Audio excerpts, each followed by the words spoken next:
Appointment with death. Agatha ख्रिस्ती. प्रकरण 3. सारा निघून गेल्यावर डॉक्टर जिरार्ड थोडा वेळ तिथंच बसून होते. नंतर उठून ते मधल्या टेबलाकडे गेले आणि एक मासिक उचलून बॉयंटन कुटुंब बसलेलं होतं तिथून काही अंतरावर असलेल्या खुर्चीत जाऊन बसले. त्या कुटुंबाविषयी त्यांचं कुतूहल वाढलेलं होतं. साराला, एका इंग्लिश मुलीला, त्या अमेरिकन कुटुंबाबद्दल रस वाटावा याची त्यांना मौज वाटली होती. धूर्तपणानं त्यांनी असं निदान केलं की त्या कुटुंबातल्या त्या तरुणामुळेच तिचा हा रस निर्माण झाला असावा. पण सर्वसामान्य कुटुंबापेक्षा हे कुटुंब वेगळंच असल्याचे लक्षात आल्यानंतर शास्त्रज्ञाच्या निपक्षपाती दृष्टिकोनातून गंभीरपणाने ते त्या कुटुंबाची पारख करू लागले. मनोविश्लेषणाच्या दृष्टीनं या कुटुंबात लक्षणीय असं खूप काहीतरी आहे असं त्यांना जाणवलं. मासिकाच्या आडून फार सावधपणानं ते त्या कुटुंबाचा वेध घेऊ लागले. प्रथम ज्या तरुणाबद्दल त्या आकर्षक इंग्लिश मुलीला रस वाटला होता त्याच्यावर त्यांनी लक्ष केंद्रित केले. तिच्या स्वभावाच्या मुलीला रस वाटावा अशाच प्रकारचा तो तरुण आहे असं डॉक्टरांना वाटलं. सारा किंग ही सुदृढ मनाची, संतुलित मनोवृत्तीची, थंड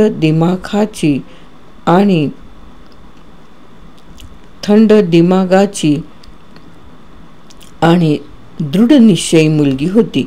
तो तरुण संवेदनक्षम, चांगली ग्रहणशक्ती असलेला, आत्मविश्वास नसलेला आणि अत्यंत मनोवशीकरणाधीन असावा अशी त्यांची खात्री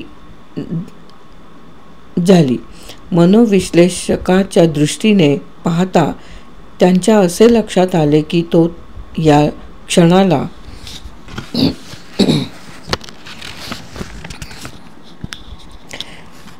कसल्या तरी जबरदस्त मानसिक तणावाखाली असावा. हा कसला तणाव असावा? त्याचं काय कारण असावं? डॉक्टर कोड्यात पडले.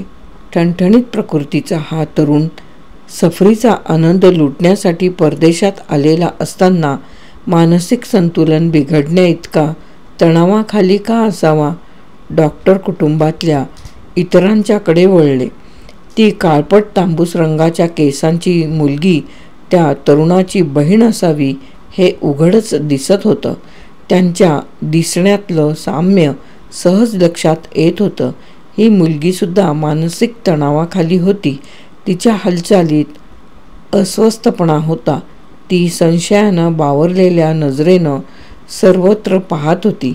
अतिशय सतर्क दिसत होती. तिच्या वागण्या बोलण्यात मनमोकळेपणा नव्हता.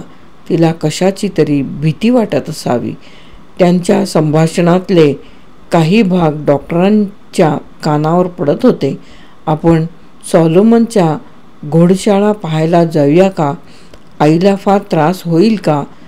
सकाळी वेलिंग वॉल पाहायला जाऊया का? मंदिर तर पाहायलाच पाहिजे. मंदिराला ओमरची मशीद असं का म्हणतात? लेनॉक्स, अरे ते मंदिर मुस्लिमांच्या मशिदीच्या ठिकाणी बांधलंय म्हणून तसं म्हणत असतील. प्रवाशांच्यात असं बोलणं नेहमीचंच असतं. पण डॉक्टरांना हे बोलणं वरवरचं वाटलं. आतली खळबळ झाकण्यासाठी घेतलेल्या मुखवट्यासारखं खोटं वाटलं. ती खोलवरची खळबळ अनाकलनीय आणि शब्दांत पकडता न येण्यासारखी होती. आणि हा लेनॉक्स कोण? डॉक्टरांनी मासिका आडून वेध घेतला. हा लेनॉक्स म्हणजे थोरला भाऊ. दिसायला रेमंडसारखाच, पण तितका उत्तेजित झालेला दिसत नव्हता. त्याच्यावर फारसा मानसिक तणाव नसावा किंवा कदाचित असला तरी त्या दोघा बहीण भावांइतका प्रकर्षानं जाणवत नव्हता. तो खांदे पाडून आरामात बसलेला होता. डॉक्टर मनात म्हणाले, तो थकलेला दिसतोय. हो, यातना सोसून सोसून थकलेला. त्याच्या डोळ्यातली नजरच सांगते आहे. जखमी कुत्र्यासारखी किंवा आजारी घोड्यासारखी ही नजर वाटते. मुक्या जनावराचं सोसणं. शारीरिकदृष्ट्या त्याला काहीही झालेलं नाही, पण नुकताच तो मोठ्या यातनेतून गेलेला दिसतोय. मानसिक यातनेतून. आता त्या यातना त्याला जाणवताना दिसत नाहीत. तो मुकेपणानं सोसतोय, वाट पाहतोय, सोसतोय, वाट पाहत सोसतोय. कशाची वाट पाहतोय? मला वाटतं घाव पडण्याची. कसला घाव? की माझ्याच कल्पनेचा खेळ आहे हा सगळा? नाही, तसं नाही. हा माणूस नक्कीच कशाची तरी वाट पाहतोय. पण कशाची? अंत होण्याची? कॅन्सरचा पेशंट असाच वाट पाहत पडून असतो, अंताची. लेनॉक्स बॉयंटन उठला आणि म्हातारीच्या हातून निसटून पडलेली लोकरीची गुंडाळी उचलून परत तिच्या हाती देत म्हणाला, घे आई. थँक्स. पुतळ्यासारखी निर्विकार दिसणारी ही म्हातारी काय विणते आहे? काहीतरी जाडजूड आणि ओबडधोबड दिसतंय. बोटं उघडी ठेवणारा हातमोजा दिसतोय. धर्मादाय खात्यातल्या रहिवाशांसाठी हातमोजे विणते म्हातारी.